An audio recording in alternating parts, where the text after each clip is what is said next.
अरे मोरी मैया ई का हो गया बिग बॉस, आपकी पीड़ा कोई नहीं समझ सकता। पूजा के हारने का गम आपको कितना ज़्यादा हुआ होगा ये कोई नहीं समझ सकता। आपने तो चीटिंग भी की, आपने फेवर भी करने की कोशिश की, लेकिन अफसोस की बात है कि पूजा नहीं जीत पाई। जी हाँ, जो टास्क हुआ उसमें अभिषेक मल्हान बन चुके हैं फाइनलिस्ट। पर पूजा ने सोचा कि अभिषेक मल्हान के पास तो दो लड़कियों का सपोर्ट है और सिर्फ एक लड़के का सपोर्ट है, मेरे पास दो लड़कों का सपोर्ट है, तो यहाँ पर होगा कुछ ऐसा कि मतलब मैं ही जीत जाऊंगी।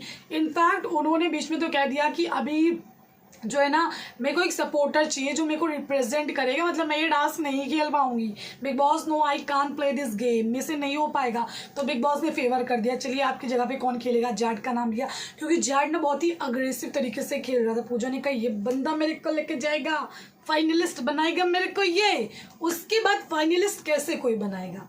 जब तक कि आप फल को कैच नहीं कर पाओगे, फल जाकर के जैड की टोकरी में डालोगे नहीं, आपको फल मिलेगा नहीं, तब तक कि आप कैसे फाइनलिस्ट बनोगे। अब यहाँ पर हुआ ये कि भले ही मतलब इनके पास, मैं कह रही हूँ ना, मैन पावर ज़्यादा था, लेकिन वुमन होती है, लड़कियाँ होती है, और यहाँ पर अभिषेक के साथ दो लड़कियों का सपोर्ट था, साथ ही एल्विश, अपना सिस्टम, अपना राव भाई, उनका सपोर्ट था। तो ये लोग क्या कर रहे थे, जैसे पता कि फल कहाँ से आने वाला, जल्दी करके फल को उठा ले रहे थे, तो जा करके डाल रहे थे। और बिग बॉस ने क्या देखा, मतलब ये टास्क इतना लल्लू सा था ना, मतलब ऐसे टास्क आ रहे, सोचिए फाइनलिस्ट के लिए टास्क था, और क्या लल्लू सा टास्क था। बिग बॉस ने सोचा कि एक तरफ मेल है, दूसरी तरफ फीमेल है, और पूजा कर नहीं पाएगी टास्क, तो चलो पिद्दू सा टास्क देते हैं ताकि पूजा जीत जाए। लेकिन अफसोस की बात यह है कि पूजा वो भी टास्क नहीं जीत पाई। उन्होंने मनीषा को अपनी टोकरी घुमा करके मारा। जी हाँ, बंदी ने लिहाज किया क्योंकि मैडम बड़ी है तो कुछ कह नहीं पाई। इनफैक्ट उन्होंने एल्विश को और साथ ही मनीषा को कोनिया मारी, इस तरीके से वो खिसका रही थी, और टोकरी लेकर के पूरे यहाँ जहान में वो घूमने की कोशिश कर रही थी।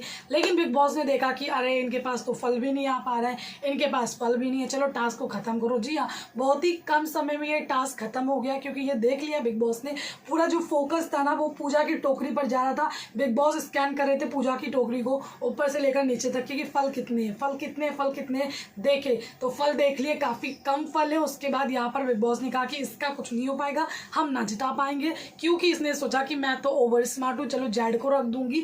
और गलत किया इन्होंने ओवर स्मार्टनेस के चक्कर में जैड को रखा, क्योंकि जैड वहां पर लंबे थे, ठीक है, जैड लंबे थे और फल जैसे आता वो ला सकते थे। लेकिन उन्होंने सोचा कि हम अपने टोकरी की जो सुरक्षा है ना वो जैड से कराएंगे। अरे फल जब आएगा नहीं तो सुरक्षा करवाओगी कहाँ से? तो मैडम जितना ओवर स्मार्ट समझ रही थी अपने आप को, उतनी है वो, क्योंकि ये टास्क को नहीं जीत पाई। अफसोस की बात है, अभिषेक मल्हान जीते और उनकी टीम बेहद खुश हो गई। उसके बाद इन लोगों ने एक प्यारा सा हग भी किया। वेल, आप खुश हैं या फिर नहीं खुश हैं, पूजा के हारने का दुख तो नहीं है ना आपको? बिल्कुल भी। Thank you.